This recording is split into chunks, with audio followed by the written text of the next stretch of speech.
सत्यनारायण व्रत कथा दूसरा अध्याय। सूत जी बोले, हे ऋषियों, जिसने पहले समय में इस व्रत को किया उसका वृतांत कहता हूँ, ध्यान से सुनो। सुंदर काशीपुरी नगरी में एक अति निर्धन ब्राह्मण रहता था। वह भूख और प्यास से बेचैन हुआ नित्य ही पृथ्वी पर घूमता रहता था।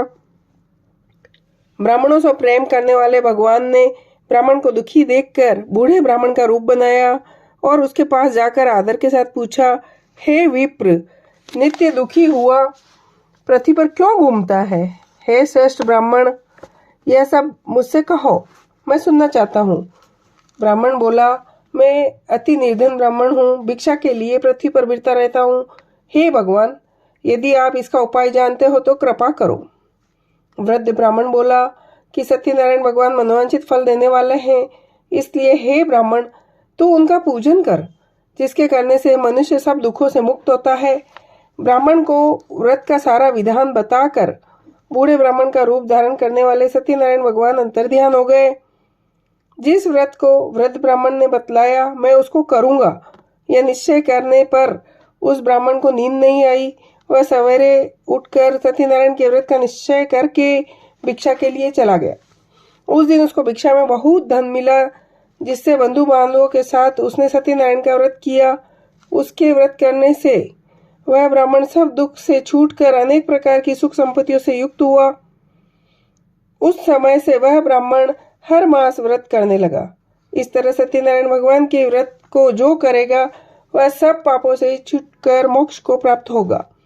आगे पृथ्वी पर सत्यनारायण का व्रत जो भी करेगा वह मनुष्य सब दुखों से छूट जाएगा। इस तरह नारद जी ने सत्यनारायण का कहा हुआ वह व्रत तुमसे कहा।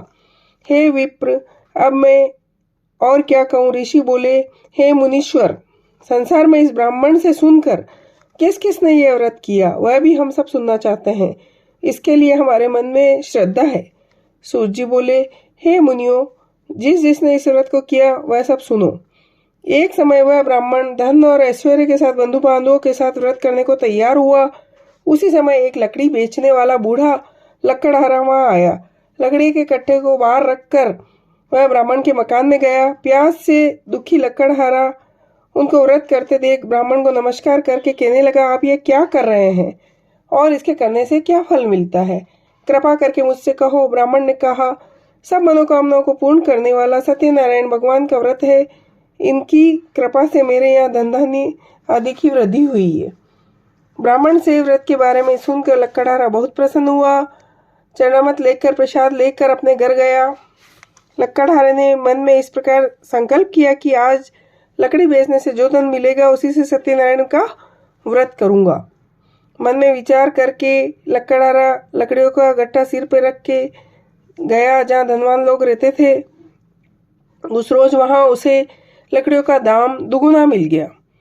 तब वह बूढ़ा लकड़हारा दाम ले अति प्रसन्न हो केला, शक्कर, घी, दूध, दही, गेहूं आदि सत्यनारायण भगवान के व्रत की सारी सामग्री लेकर अपने घर आया। फिर उसने अपने बंधु बांधवों से बुलाकर विधि के साथ भगवान की पूजन की और व्रत किया। उस व्रत के प्रभाव से बूढ़ा लकड़हारा धन धान्य आदि से युक्त हुआ और संसार के समस्त सुख भोग कर वैकुंठ को गया। इति श्री सत्यनारायण व्रत कथा दूसरा अध्याय समाप्त।